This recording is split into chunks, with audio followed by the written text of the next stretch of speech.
नमस्कार विद्यार्थियों, क्लास आपको पसंद आती है तो लाइक करना, कमेंट करना और सब्सक्राइब भी कर देना है चैनल को। क्वेश्चन 11 तक कर चुके हैं। समांतर श्रेणी के n पदों का योग हम ज्ञात कर रहे थे। तो प्रश्न संख्या 12 देख लो क्या है कि ऐसे प्रथम 40 धन पूर्णांकों का योग ज्ञात कीजिए जो 6 से विभाज्य हो। कहने का मतलब क्या हुआ कि जिनमें 6 का पूरा पूरा भाग जाता हो। तो पहला ऐसा धनात्मक पूर्णांक, पहले बात कर लेते हैं पूर्णांक की। तो पूर्णांक तो माइनस वाले भी होते हैं, प्लस वाले भी होते हैं। कौन सी की बात करें? धनात्मक पूर्णांक। कहाँ से शुरू होते हैं पूर्णांक? 0 से शुरू होगा। धनात्मक होगा तो 1 से शुरू होगा, यानी 1 से शुरू होके अनंत तक चलने वालों की हम बात कर रहे हैं। तो पहला धनात्मक पूर्णांक जो 6 से विभाज्य कौन सा होगा? 6 ही तो होगा, जिसमें 6 का पूरा पूरा भाग जाएगा। अब आगे अंतिम कौन सा होगा यह तो हमें नहीं पता, लेकिन पहला जो पद है 1 का मान क्या आ जाएगा? 6 आ जाएगा। यानी पहला ऐसा पूर्णांक होगा जिसमें 6 का भाग जाएगा। कौन सा होगा? 6। अब डिफरेंस क्या होगा? देखो डिफरेंस तो 6 ही तो होगा, तो डिफरेंस भी क्या हो जाएगा? 6, क्योंकि 6 का पाड़ा बोलोगे तो 6 का ही तो डिफरेंस आएगा। तो n का मान कितना है? n का मान है 40। 40 धन पूर्णांकों का योग हमें ज्ञात करना है। n बराबर है 40। तो हमें योग ही तो निकालना है। Sn का सूत्र क्या होता है? Sn का सूत्र होता है n/2 2a प्लस n-1 गुणा होता है d। अब देखो S कितने 40 पदों का योग ज्ञात कर रहे हैं, तो S 40 लिख सकते हैं हम। 40/2 2a, a का मान कितना है? 6। 6 दूनी हो जाएगा 12 और n-1 39 गुणा d का मान भी कितना है? 6 बराबर क्या होगा? देखो ये तो कट रहा है, ये हो जाएगा 20। 20 हो गया और 6 गुणा 2 हो जाएगा 12। 39 का 6 से कितना हो जाएगा? 6 ना 54, 5 6 18 और 5 23, 234। 234 और 12 कितने हो जाएंगे? 20 गुणा 246। अब 246 को 20 से गुणा करोगे, कैसे करोगे? 0 लगा दोगे, डबल कर दोगे, 2 से गुणा हो जाएगा, 1 0 लग जाएगा, तो ये हो जाएगा 492 और ये 0 लग गया, तो 4920 हमारा आंसर आ जाएगा। कौन सा आंसर आया है? 40 धन पूर्णांकों का योग जो कि 6 से विभाज्य है। 8 के प्रथम 15 गुणजों का योग ज्ञात कीजिए। क्वेश्चन नंबर है 13। 8 के प्रथम 15 गुणजों का योग कैसे ज्ञात करेंगे? 1 का मान क्या होगा? 8 ही तो होगा। 8 का पहाड़ा बोल रहे हैं 15 बार, इसका मतलब यही हुआ 15 गुणज यानी 8 का पहाड़ा 15 बार। इनका योग क्या होगा? तो a बराबर d बराबर 8 ही तो होगा, डिफरेंस भी 8 आएगा और a पहला पद भी क्या होगा? 8 होगा। a और d हो गया 8। n कितना है?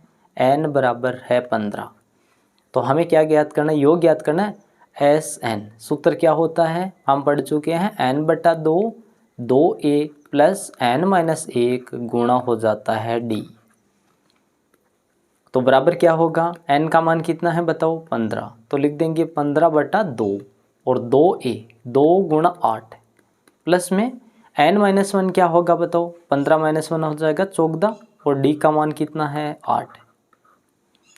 बराबर लिखेंगे 15/2 8 गुणा 2 हो जाएगा 16 और 4 7 98 चौगंटी कितना होता है? 112। बराबर लिखेंगे 15/2 112 और 16 कितना हो जाएगा? 128। 2 का भाग देंगे 6 4 64 बार जाएगा। 15 गुणा 64 करेंगे तो 15 चौक 60 हासिल की 6 15 छिक 90 90 और 6 96 960 आ जाएगा आंसर। किसका आंसर आ चुका है? 8 के प्रथम 15 गुणजों का योग, ये हो जाएगा आंसर। अगला क्वेश्चन देखो, क्वेश्चन नंबर है 14। 0 और 50 के बीच की विषम संख्याओं का योग ज्ञात कीजिए। योग के लिए हमें क्या ज्ञात करना पड़ता है पहले बताओ? Sn बराबर क्या होता है? n/2। यदि अंतिम पद हमारे पास है तो हो जाता है a प्लस an या a प्लस l भी लिखते हैं an को अंतिम पद। तो हमें a चाहिए, लास्ट पद चाहिए या d चाहिए और n चाहिए। हमारे पास a तो हो ही जाएगा, 0 और 50 के बीच में होगी। पहली विषम संख्या क्या होगी? 1, फिर 3, फिर 5, इसके बाद में लास्ट विषम संख्या कौन सी होगी? गुण 50। तो 1 का मान क्या हो गया? 1। an अंतिम पद क्या हो गया? गुण 50। ठीक है, डी का मान क्या हो गया, 3 - 1 बराबर 2। डी का मान भी आ गया, ए का मान भी आ गया, ए एन भी आ गया। अब एन कितनी है, नंबर्स कितने हमें नहीं पता, तो नंबर्स निकालने के लिए क्या करेंगे, ए एन वाले सूत्र का यूज कर लेंगे। ए एन बराबर क्या होता है, ए प्लस एन माइनस 1 गुणा हो जाता है डी। ए एन का मान कितना है, 49। ए का मान कितना है, 1 प्लस एन माइनस 1, डी का मान कितना है, 2 बराबर लिख देंगे 49 बराबर 1 प्लस 2n माइनस का हो जाएगा 2। अब देखो -1 यहाँ बचेगा, 49 बराबर माइनस का 1 प्लस का 2n। -1 को उधर भेज देंगे तो क्या हो जाएगा, 49 प्लस 1 हो जाएगा 50 बराबर 2n। ये देखो पूरा कट जाएगा, 2 50 से 25 आएगा। n बराबर कितनी हो जाएगी, 25। कहने का मतलब क्या हुआ कि 1 से लेके 49 तक 25 विषम संख्याएं हैं। अब इनका योग याद कर लेते हैं। एस एन बराबर कैसे लिखेंगे, एस 25 का योग याद करें, n/2 हो जाएगा 25/2। ए का मान क्या है, 1 और ए एन लास्ट पद क्या है, 49। तो 1 और 49 क्या हो गए, 49 और 1 हो जाएंगे 50। 25/2 गुणा 50। अब देखो ये कट जाएगा, 25 बार भाग जाएगा 2 का, 25 और 25 का जब गुणा करेंगे तो होगा 625। ये आ जाएगा इसका राइट आंसर वाला। क्वेश्चन नंबर 15 में क्या लिखा है, निर्माण कार्य से संबंधित किसी ठेके में एक निश्चित तिथि के बाद कार्य को विलंब से पूरा करने के लिए जुर्माना लगाने का प्रावधान इस प्रकार है। यानी जुर्माना लग रहा है कार्य को देरी से पूरा करने के लिए। पहले दिन के लिए है 200 रुपये, दूसरे दिन के लिए कितना है, 250 रुपये, तीसरे दिन के लिए कितना है, 300 रुपये। प्रत्येक उत्तरोत्तर दिन का जुर्माना अपने से ठीक पहले दिन के जुर्माने से 50 ज़्यादा है, 50 अधिक लग रहा है, तो 30 दिन का विलंब कर देता है। 30 दिन मतलब n का मान कितना हो गया है, 30। अब ये जो श्रेणी है कैसे होगी, देखो यहाँ पे है 200, सबसे पहले 200, फिर लग रहा है कितना, 250, फिर कितना है, 300। इस प्रकार आगे कितना होगा, 350। तो एक का मान क्या हो जाएगा ये बताओ, एक का मान हो जाएगा 200 और डी का मान क्या आएगा, डी का मान आ जाएगा A2 - A1। यानी 250 में से 200 माइनस करेंगे तो डी का मान आ जाएगा 50। डी का मान आ गया 50, क्योंकि 50 अधिक है, 50 बढ़ रहा है, तो डी का मान क्या आएगा, 50। अब देखो n हमारे पास है, ए हमारे पास है, डी हमारे पास है। क्या हम अब योग निकाल सकते हैं, हाँ हम ऐसा निकाल सकते हैं। कैसे निकालेंगे, n/2 2a प्लस n-1 गुणा हो जाएगा डी से बराबर n का मान कितना है, 30। तो लिखेंगे 30/2, 2 गुणा ए का मान है 200 प्लस n-1, 30 - 1 29 हो जाएगा ना, और डी का मान कितना है हमारे पास, 50। ये हो गया 50। अब देखो ये तो कट रहा है पूरा, ये हो जाएगा 15, 30/2 15 हो गया, 15। अब 200 गुणा 2 हो जाएगा 400, प्लस में क्या होगा, 29 का 5 से गुणा तो 0, 9 × 5 = 45 और 5 दूनी 10 और 4 14, 1450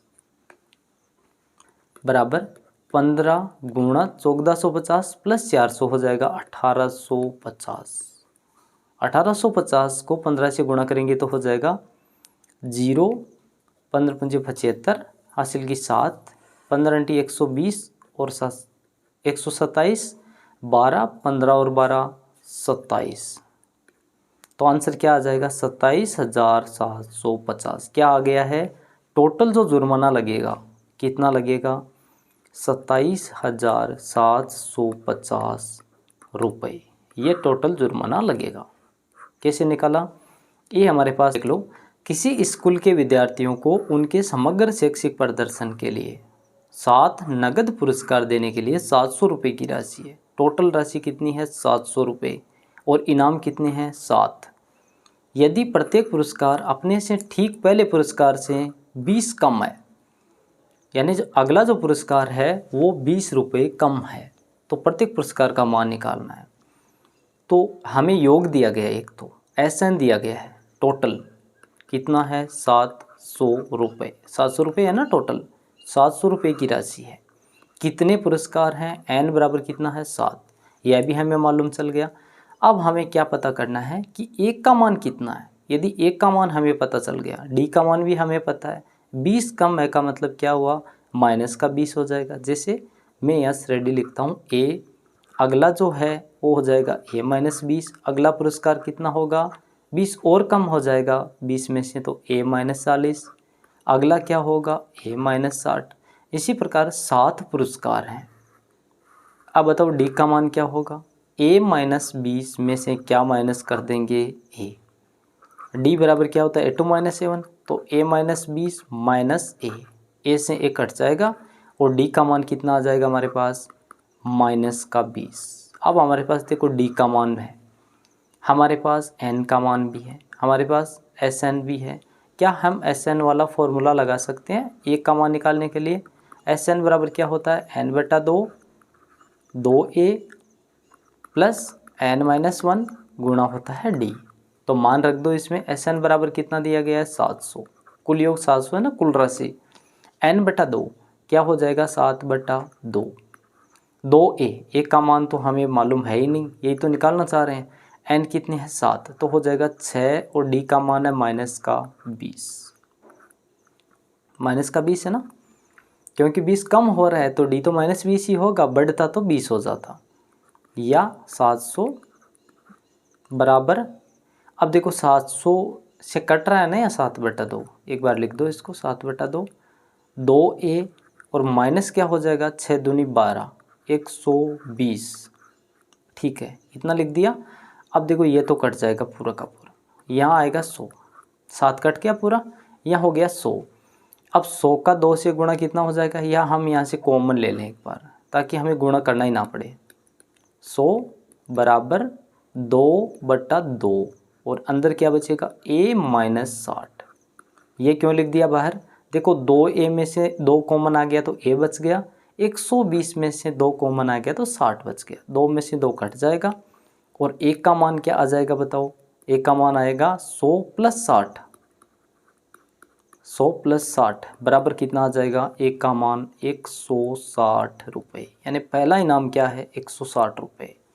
तो अगले इनाम की जो राशियां हैं वो क्या होगी बताओ, पहला इनाम है 160, तो दूसरा वाला 20 कम है तो कितना हो जाएगा 140, तीसरा इनाम क्या हो जाएगा 120, चौथा क्या हो जाएगा 100, पांचवा इनाम क्या होगा 80, छठा इनाम क्या होगा 60, सातवां इनाम क्या होगा 40 रुपये। ये हो जाएंगे 7 इनाम की राशियाँ। पहला इनाम ए होगा, अब ए में से डी कम, ए माइनस डी, 160 में से 20 कम करेंगे तो क्या आ गया 140, फिर अगला और 20 कम है तो तीसरा इनाम क्या है 120, चौथा इनाम 100, पाँचवा 80, छठा 60, सातवां इनाम है 40 रुपये। ये हो जाएंगे इसके आंसर। क्वेश्चन नंबर 17 देखो, बड़ा क्वेश्चन देखने में लग रहा है, बहुत ही छोटा सॉल्यूशन होगा इसका भी। एक स्कूल के विद्यार्थियों ने वायु प्रदूषण कम करने के लिए स्कूल के अंदर और बाहर पेड़ लगाने के बारे में सोचा। यह निर्णय लिया गया कि प्रत्येक कक्षा का प्रत्येक अनुभाग, यानी प्रत्येक कक्षा का अनुभाग का मतलब सेक्शन, जैसे किसी कक्षा के 2 सेक्शन है 3 है, अपनी कक्षा की संख्या के बराबर पेड़ लगाएगा। उदाहरण के लिए कक्षा 1 का एक सेक्शन कितने पेड़ लगाएगा, 1 पेड़ लगाएगा। कक्षा 2 का एक अनुभाग 2 पेड़ लगाएगा। कक्षा 3 का एक अनुभाग 3 पेड़ लगाएगा। तो 12 का एक अनुभाग कितना लगाएगा, 12 पेड़ लगा देगा। प्रत्येक कक्षा के 3 अनुभाग हैं। इस स्कूल के विद्यार्थियों द्वारा लगाए गए कुल पेड़ों की संख्या ज्ञात करनी है। करने का मतलब हमें योग करना है श्रेणी का। तो हम कैसे लिख सकते हैं, देखो पहली कक्षा का कितना 1 लगा रहा है, दूसरी कक्षा का 2, तीसरी का 3, चौथी का 4, ऐसे हम 12 तक लिख देते हैं। 6, 7, 8, फिर क्या है 9, फिर 10, फिर 11, लास्ट में 12वीं कक्षा के कितने पेड़ लगा रहे हैं, 12। 12वीं कक्षा के विद्यार्थी कितने पेड़ लगा रहे हैं, 12। ये हम एक सेक्शन की बात कर रहे हैं। जैसे पहली कक्षा का विद्यार्थी 1 पेड़ लगा रहे हैं, लेकिन कितने सेक्शन हैं, सभी कक्षाओं के 3-3 सेक्शन हैं। कहने का मतलब क्या हुआ, पहले के भी 3 है, दूसरी के 3 है, तीसरी के 3 है, 12वीं के भी 3 ही हैं। तो 12वीं के जो टोटल पेड़ लगाए जाएंगे वो कितने होंगे, 12 तियाँ 36, 11वीं के 11 तियाँ 33, 10वीं के 10 तियाँ 30, 9वीं के 9 तियाँ 27, तीसरी क्लास के 3 तियाँ 9 पेड़। यानी 3 तो कॉमन है, 3 सेक्शन सभी में है, तो हमने क्या कर दिया, 3 को बाहर रख दिया। अब इस अंदर वाले का क्या कर लेंगे, हम योग कर लेंगे। इसमें पहला पद क्या है बताओ, a बराबर है इसका 1, d बराबर इसका कितना है 1, क्योंकि 2 में से 1 घटाएंगे तो 1 ही बचेगा। n बराबर इसका कितना है 12, 12 है ना, तो इसका SN निकाल लेते हैं हम। SN कितने पदों तक, 12 का, तो 12 बटा हो जाएगा 2, n बटा 2, और a का मान क्या है 1, और लास्ट पद भी है हमारे पास, तो an यह है 12 बराबर क्या होगा, 12 बटा 2 ये हो जाएगा 6, पूरा भाग जा रहा है 6 बार, 6 गुणा 12 प्लस 1 कितना हो जाएगा 13, 13 छक्के 78, 78 हो गए। और ये देखो इसको भी हमें बोलना नहीं है, 3 सेक्शन है ना, तो 3 से गुणा कर देंगे, ये हो जाएगा हमारा 3 गुणा 78 बराबर क्या होगा 8 3 24, हासिल की 2, 7 3 21, 21 और 2 23, 234 पेड़ हो जाएंगे टोटल, जो कक्षा 1 से 12 तक लगाए जाएंगे। हर कक्षा के कितने सेक्शन है, 3 सेक्शन है। ये देखो 1 से 12 तक इसका योग कितना आया टोटल, इसका योग आया 78, फिर हमने लास्ट जो बाहर कॉमन लिया था 3, इससे गुणा कर दिया, तो आंसर क्या आ गया है 234। 18 देखो, केंद्र ए से प्रारंभ करते हुए बारी बारी से केंद्रों ए और बी को लेते हुए त्रिज्याओं 0.5, 1, 1.5, 2 सेंटीमीटर वाले उत्तरोत्तर अर्धवृत्तों को खींचकर एक सर्पिल बनाया गया है, जैसा कि आकृति में दर्शाया गया है। 13 क्रमागत अर्धवृत्तों से बने इस सर्पिल की कुल लंबाई क्या है। देखो ये सर्पिल बने हुए हैं, ये बने हुए हैं ना, ये वाला सर्पिल देखो इससे बने हुए हैं ऐसे करके, और ये सेंटर है ए और बी को लेते हुए खींचे गए हैं, देखो यहाँ से ऐसे बने हैं उत्तरोत्तर। तो पहली जो त्रिज्या दी गई है पहले वाले अर्धवृत्त की, वो कितनी दी गई है 0.5। अगले अर्धवृत्त की त्रिज्या दी गई है 1, इससे अगले वाले की त्रिज्या दी गई है 1.5, चौथे वाले की त्रिज्या है 2। अब देखो त्रिज्याएं कैसे बढ़ रही है, 0.5, 1, 1.5, 2, लेकिन हमें तो ज्ञात क्या करनी है, लंबाई ज्ञात करनी है। तो क्या हम त्रिज्याओं द्वारा ज्ञात कर सकते हैं। तो वृत्त की परिधि का सूत्र क्या होता है, वृत्त की परिधि बराबर क्या होती है 2πr, यही होती है ना। अब अर्धवृत्त की परिधि क्या होगी बताओ, आधे वृत्त की क्या हो जाएगी, आधी हो जाएगी ना। अर्धवृत्त की परिधि का मतलब होता है जो चारों ओर की दूरी, तो अर्धवृत्त की परिधि क्या होगी बताओ, यह हो जाएगी आधी, 2πr बटा 2 बराबर कितनी हो जाएगी πr। अब 13 बने हुए हैं ऐसे अर्धवृत्त, तो क्या हम इसको R1, R2, R3, R4, R7, R13 तक ले सकते हैं ना। हाँ हम इसको लिख सकते हैं, तो हम लिखेंगे इसको πr1 plus πr2 plus πr3, आगे कितने तक है πr13 तक है ना। यह हो जाएगी पूरी इनकी लंबाई। और हम ज्ञात कैसे करेंगे, पाई को तो कॉमन ले लेंगे, R1 R2 की हम बना देंगे क्या समांतर श्रेणी। देखो बन रही है ना 0.5, 1, 1.5, 2 ऐसे बन रही है। इसमें एक का मान कितना है, एक का मान है 0.5, पहली जो त्रिज्या है ना वो 0.5 है। डी का मान कितना है, एक में से 0.5 आप घटाते हो आधा तो बचता है 0.5। ए और डी का मान समान है, ए का मान हमारे पास है, डी का मान हमारे पास है, और n हमारे पास है। n बराबर कितना है, n बराबर है 13। क्या हम अब इसका योग कर सकते हैं, हाँ कर सकते हैं। n बटा 2, 2a प्लस n माइनस 1 गुणा डी वाले सूत्र से। अब ये तो लंबाई का फॉर्मूला होता है πr अर्धवृत्त की। अब हमें ज्ञात क्या करनी है, इन सभी की हम समांतर श्रेणी से योग ज्ञात कर लेते हैं। पाई को बाहर ले लेते हैं, R1 R2 प्लस R3। अब यहाँ से आपको समझ आएगा कि हम क्या लिख रहे हैं। ये R13 है लास्ट में, तो पाई तो कॉमन बाहर रह ही जाएगा, और इसका क्या अब योग आप ज्ञात नहीं कर सकते क्या। R1 हमारे पास है, R2 हमारे पास है, तो D हमारे पास होगा, तो इसका हम क्या निकाल लेंगे SN, योग ज्ञात कर लेंगे। रह जाएगा अंदर योग लिख लेंगे, तो योग का फॉर्मूला हमारे पास क्या होता है, n/2 2a प्लस n-1 गुणा हो जाता है d। अब बताओ हमारे पास n का मान कितना है 13, हमारे पास a और d बराबर है दोनों, कितना है मान 0.5। हम मान रख देते हैं और आंसर निकाल लेते हैं। पाई को एक बार पाई रहने दो, n/2 13/2 हो जाएगा, 2a 2 गुणा 0.5। अब देखो 0.5 को 2 से गुणा करोगे आधे को तो हो जाएगा 1, n-1 का मतलब 12, d का मान कितना है 0.5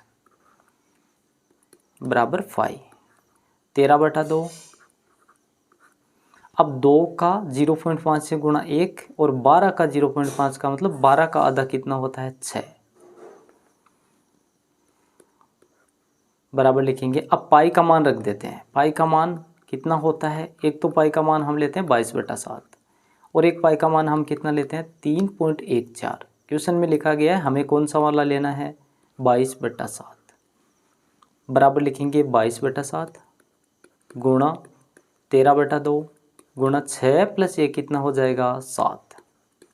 अब देखो 7 तो 7 से कट जाएगा और 2 22 2 से कटेगा 11 बार, 13 गुणा 11 कितना होगा 143 हो जाएगा इसका राइट आंसर।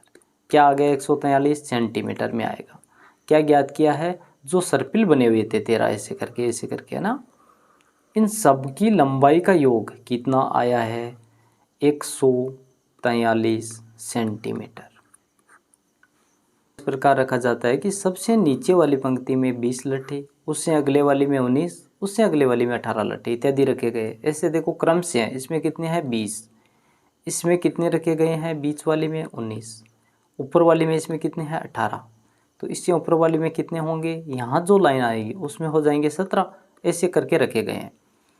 तो टोटल कितने हैं 200। हमें पूछा है कि लाइंस कितनी है, कितनी पंक्तियाँ हैं, तो टोटल कितना है इसका, टोटल जो लट है वो है 200 लट हैं, 200 है, यानी हमारे पास किसका मान है Sn का मान। टोटल जो सम है इनका n का वो है 200।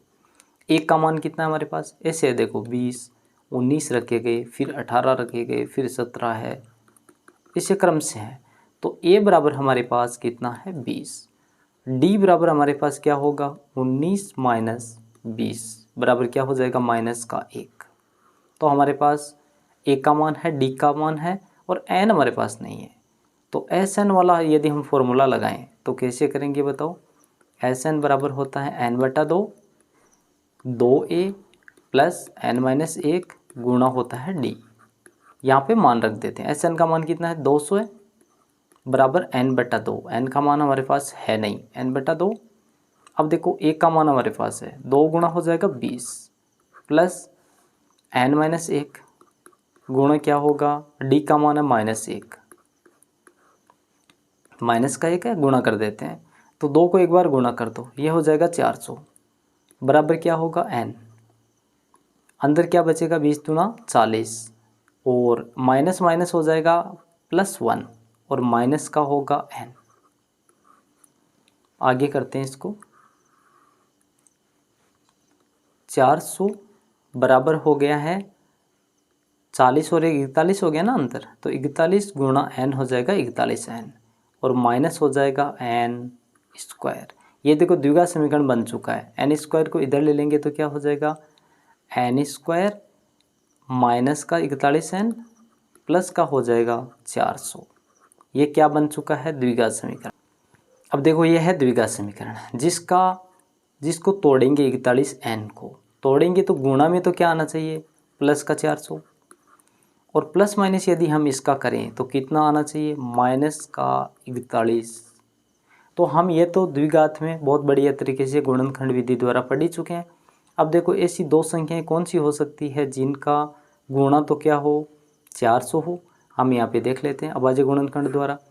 यहाँ लिखते हैं 400, 2 का भाग 200, फिर 2 का भाग 100, फिर 2 का भाग कितनी बार 50 बार, फिर 2 का भाग 25 बार, फिर 5 का भाग, फिर 5 का, फिर 5, ये क्रॉस यानी 5 का 2 बार है। फिर ये देखो 2 दूनी 4 दूनी 8, 8 दूनी 16, ये कितना हो गया टोटल 16 और यह है 5 गुणा 5 25।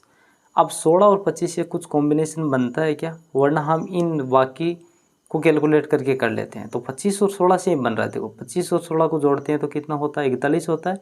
माइनस कर देंगे दोनों का, तो माइनस माइनस गुणा में तो हो जाएगा 400, और यहाँ पे क्या हो जाएगा माइनस का 41 n। इसको लिख देते हैं एन स्क्वायर माइनस का 41 n प्लस का 400 बराबर क्या है 0। यही तो है ना इक्वेशन हमारी, या n square minus 25n minus 16n plus 400 बराबर 0। या कॉमन ले लेंगे, इसमें क्या कॉमन आ रहा है n, यहाँ बचेगा n माइनस 25, यहाँ पे माइनस का 16 n माइनस 25, 16 कॉमन आ रहा है ना माइनस का, बराबर 0। तो देखो दो आंसर बनेंगे, एक तो n बराबर 25, एक n बराबर आ रहा है 16। अब n बराबर 25 तो पॉसिबल होगा नहीं। क्यों पॉसिबल नहीं होगा, क्योंकि हमारे पास देखो पहली जो लाइन है उसमें कितने हैं 20, दूसरी वाली लाइन में कितने हैं 19। तो हम पहली जो लाइन आएगी उसमें कितने होगा 1 होगा। यदि 25 लाइन हो गई तो वो तो माइनस में हो जाएंगे, माइनस में हो नहीं सकता, तो n का मान कितना होगा 16 हो जाएगा। एक आंसर तो हमें मिल चुका है। और हमें क्या ज्ञात करना था 20। d बराबर हमारे पास है कितना है माइनस का 1। n कितनी लाइन्स हैं 16। क्या ज्ञात करना है लास्ट वाला पद, लास्ट वाला ही तो होगा, यानी सबसे ऊपरी पंक्ति वो होगी जो लास्ट वाली पंक्ति होगी। क्या होगी an। तो an कैसे निकालेंगे, a प्लस n माइनस 1 गुणा क्या हो जाएगा d। a का मान कितना है 20 प्लस n माइनस 1 कितना होगा, कितनी पंक्तियाँ हैं 16 है ना, तो 16 माइनस 1 क्या हो जाएगा 15। d का मान कितना है माइनस का 1। 20 माइनस का 15 माइनस का 1 गुणा हो जाएगा माइनस 15 हो जाएगा, और 20 में से हम 15 घटाएंगे तो क्या हो जाएगा प्लस का 5। यानी सबसे ऊपर वाली जो लाइन है उसमें कितने लटे हैं 5 लट। इस चैप्टर का लास्ट क्वेश्चन है 20वां क्वेश्चन। वो देखो, एक आलू दौड़ प्रतियोगिता में रेस में प्रारंभिक स्थान पर एक बाल्टी रखी गई है। देखो बाल्टी रखी गई है यहाँ पे, जो पहले आलू से 5 मीटर की दूरी पर है। जो पहले जो आलू रखा गया है यहाँ पे, इससे कितनी दूरी पर है 5 मीटर। अन्य आलुओं को एक सीधी रेखा में परस्पर 3 मीटर की दूरियों पर रखा गया है। ये देखो 3-3 मीटर की दूरी पर आगे आलू रखे गए हैं, 3 मीटर है, ये भी 3 मीटर है, ये आगे भी कितने हैं 3 मीटर है, ये भी 3 मीटर है। तो 10 आलू रखे गए हैं। कितने आलू है टोटल, n बराबर टोटल कितने हैं 10 हैं। प्रत्येक प्रतियोगी बाल्टी से चलना प्रारंभ करती है। यहाँ से प्रतियोगी चलना प्रारंभ करती है, यहाँ से बाल्टी से, और निकटतम आलू को उठाती है, लेकिन उसे लेकर वापस आकर दौड़कर बाल्टी में डालती है। यहाँ से चलना प्रारंभ करती है, यहाँ से वापस आएगी बाल्टी में डालेगी। ये वाला प्रथम प्रतियोगी हो गया। दूसरा आलू उठाने के लिए वापस दौड़ती है, फिर वापस से दौड़ेगी दूसरा आलू उठाने के लिए, यहाँ पे आएगी और वापस यहाँ आ जाएगी, फिर वापस दौड़ेगी, आगे आएगी और यहाँ आ जाएगी। अब देखो पहली जो दूरी टोटल वो दौड़ेगी वो कितनी होगी, यह है 5 मीटर, और वापस जब आएगी तो कितनी हो जाएगी 10 मीटर। 5 + 5 वापस आने में टोटल कितनी हो जाएगी 10। अब सेकंड जो बार दौड़ेगी वो तो 3 मीटर ज़्यादा दौड़ेगी। पहले 5 है, फिर 3 मीटर आगे जो आलू रखा गया है, 5 और 3 कितने होंगे 8। फिर वापस आएगी 8, तो एक साइड की दूरी हो जाएगी, और 8 और 8 कितने हो जाएंगे 16। टोटल जो दूरी होगी वो कितनी हो जाएगी 16 मीटर। तीसरी वाली दूरी क्या होगी बताओ, यह है 3, 5 और 3 8, फिर 3 मीटर की दूरी पर है, 8 और 3 कितने हो गए 11। फिर वापस आएगी 11 + 11 कितने हो गए 22। यानी पहला पद है 10, पहली बार में दूरी होगी 10, दूसरी बारी में दूरी दूसरे आलू उठाने के लिए 16, तीसरा आलू उठाने के लिए कितनी होगी 22। कहने का मतलब क्या हुआ कि a बराबर कितना है हमारे पास 10, d बराबर हमारे पास कितना है a2 - a1, 16 - 10 बराबर 6। हमारे पास a का मान है, d का मान है, n का मान भी है। तो हमें ज्ञात ये करना है कि टोटल जो इसमें प्रतियोगी को कुल कितनी दूरी दौड़नी पड़ेगी, प्रतियोगी को कुल दूरी कितनी दौड़नी है, यानी 10 बार आना है। देखो पहली बारी में 10, फिर 16, फिर 22, फिर यहाँ से चलना प्रारंभ करेगी, यहाँ वापस आएगी, फिर आगे वाली भी है। ऐसे करते करते क्या बन रही है बताओ, समांतर श्रेणी बन रही है ना। 10, 16, 22, आगे वाली क्या आएगी दूरी, 6 जोड़ देंगे, आगे वाली आ जाएगी 28। ऐसे करते करते दौड़ रही है। n बराबर आलू कितने हैं 10, a बराबर 10 है और d बराबर है 6। क्या ज्ञात करना है, टोटल दूरी। कैसे निकालेंगे, SN वाले सूत्र से। SN बराबर क्या होता है, n/2 2a प्लस n-1 गुणा क्या होता है d। तो हमारे पास n का मान तो है ही, तो हम लिख देंगे 10/2, 2 गुणा a, 10 गुणा 2 20 हो जाएगा। n कितने हैं हमारे पास, 10 है, 10 - 1 9, d का मान हमारे पास है 6। तो आंसर क्या आएगा बताओ, 10/2 हो जाएगा 5,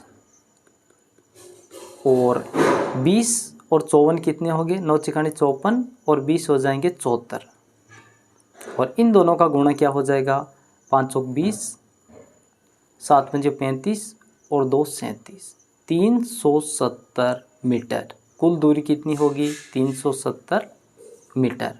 यानी टोटल जो 10 आलू लाने के लिए दौड़ना पड़ेगा, कितना दौड़ना पड़ेगा, 370 मीटर।